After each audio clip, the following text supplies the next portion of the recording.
Hello student, स्वागत है आपका teaching with Shubham sir class पर। आज क्लास 10th में सब्जेक्ट साइंस में बात करते हैं महत्वपूर्ण रासायनिक अपक्रियाओं के विषय में।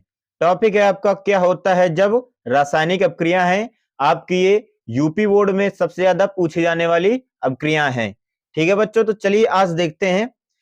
आपकी जो पहली रिएक्शन है उसमें लिखा हुआ है कि मीथेन का दहन कराया जाता है। मीथेन का दहन कराना या जलाना दोनों एक ही चीज है। दहन कराया जाए या जलाया जाए तो उनमें सभी में क्रियाएं कैसे होंगी? ऑक्सीजन से होंगी। बच्चों कैसे होगी? ऑक्सीजन के साथ क्रियाएं होती हैं।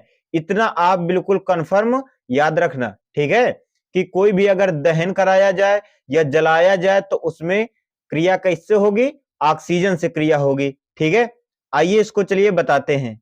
देखिए पहले क्रम में बच्चों देखते हैं कि मीथेन का सूत्र क्या होता है। तो मीथेन का सूत्र क्या होता है? CH4+।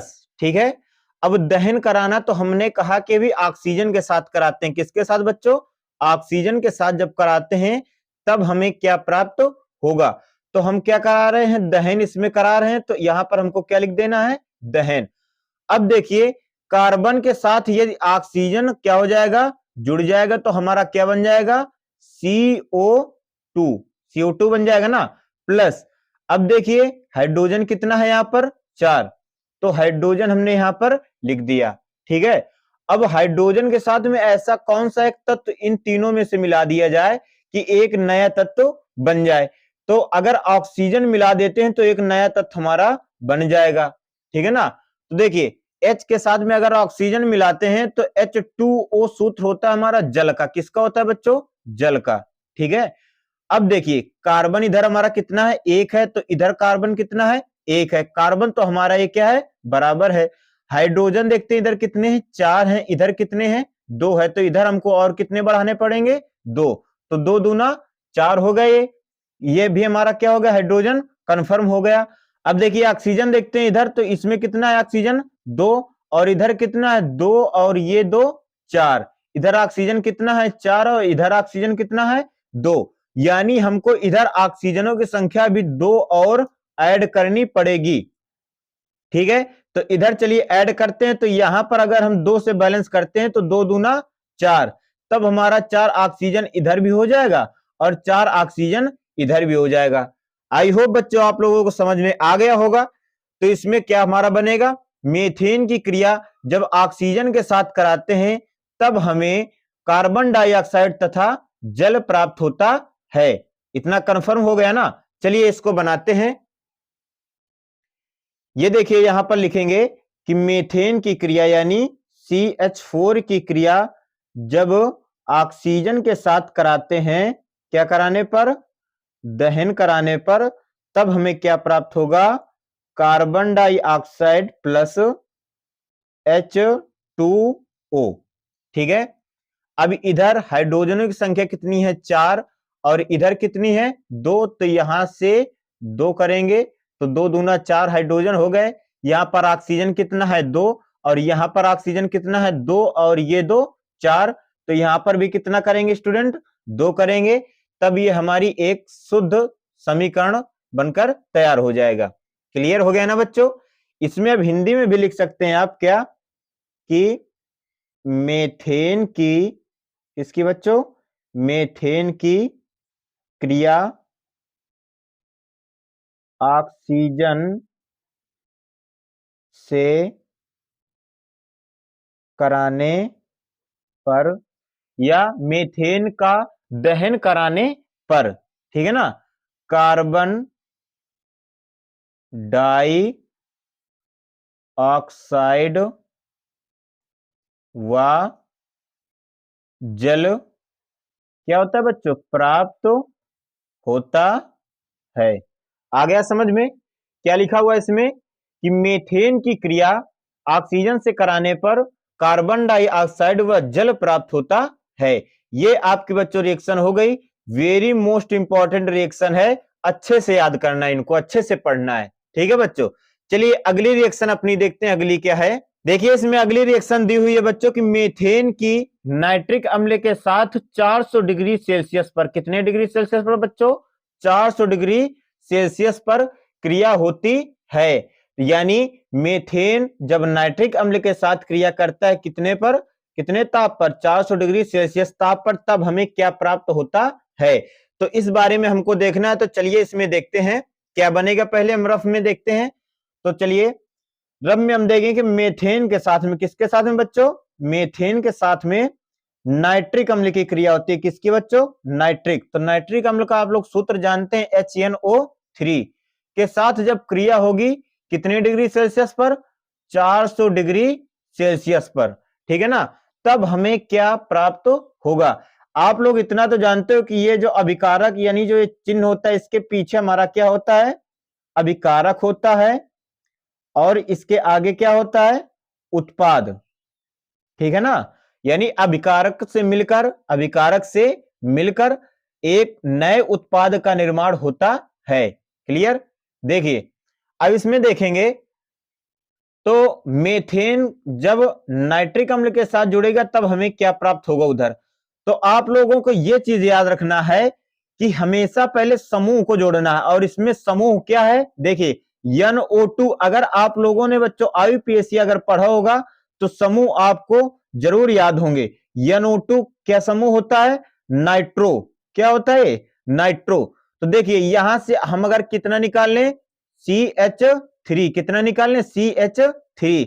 H हमने कितना निकाला, 3, H हमारा कितना हुआ यहां पर, एक H हमारा बचा यहां पर, ये बचा एक H, और ये भी बचा हमारा एक H। और देखिए O हमने यहां से 2 लिए हैं, तो O कितना बचा हमारा, एक। आप ये सूत्र बना सकते हैं H2O, H कितने हैं, 2, तो H2O का सूत्र बन जाएगा जल का, और एक ये आपका पूर्ण सूत्र बन जाएगा CH3NO2, ठीक है। तो पहला हमारा मुख्य उत्पाद क्या बनेगा, CH3NO2 प्लस, अब दूसरा उत्पाद क्या बनेगा, H2O। यानी ये जो उत्पाद आपका बनेगा ये क्या होगा, नाइट्रो, क्या बनेगा, नाइट्रोमेथेन। क्या बनेगा बच्चों, ये नाइट्रोमेथेन। क्या बन जाएगा बच्चों, ये नाइट्रोमेथेन बन जाएगा, और आपका जो निकलेगा वो क्या बाहर निकल जाएगा, जल, ठीक है। तो उम्मीद है बच्चों कि आपको रासायनिक अपक्रिया समझ में आ रही होंगी। मेथेन की क्रिया जब नाइट्रिक अम्ल के साथ कराएंगे 400 डिग्री सेल्सियस ताप पर, तब हमें नाइट्रोमेथेन और जल प्राप्त होता है। क्लियर है। तो अब चलिए इसको बनाते हैं इसमें। तो आप इसमें क्या बनाएंगे, मेथेन की क्रिया यानी CH4 की क्रिया जब हम किसके साथ करेंगे, नाइट्रिक अम्ल HNO3 के साथ जब करेंगे तब कितनी डिग्री सेल्सियस पर बच्चों, 400 डिग्री सेल्सियस पर। तब हमें क्या प्राप्त होगा, तब हमें प्राप्त होगा क्या बच्चों, अभी आपने बनाया है CH3NO2 प्लस H2O। क्लियर हो गया। इसका क्या नाम होगा, मेथेन है ये आपका, और इसका क्या नाम होगा, नाइट्रिक अम्ल का सूत्र है ये आपका HNO3, और ये क्या दिया हुआ है आपका, नाइट्रोमेथेन प्राप्त हुआ आपका यहां पर, और यहां पर क्या प्राप्त हुआ बच्चों, जल प्राप्त हुआ। क्लियर हो गया ना। उम्मीद है बच्चों की आपको रिएक्शन समझ में आ रही होंगी। तो इसमें लिखना क्या है अब कि मेथेन की क्रिया जब नाइट्रिक अम्ल से कराते हैं 1400 डिग्री सेल्सियस ताप की उपस्थिति पर, तब हमें नाइट्रोमेथेन और जल प्राप्त होता है। क्लियर है। चलिए अब अगली रिएक्शन अपनी देखते हैं। देखिए स्टूडेंट, अपनी अगली रिएक्शन ये दी हुई है कि एथिल एल्कोहल की अधिक मात्रा को सांद्र सल्फ्यूरिक अम्ल के साथ गर्म किया जाता है। यानी एथिल एल्कोहल को जब सांद्र सल्फ्यूरिक अम्ल के साथ क्रिया करेंगे तब हमें क्या प्राप्त होने वाला है, हमको ये चीज देखना है। तो चलिए देखते हैं स्टूडेंट क्या प्राप्त होगा।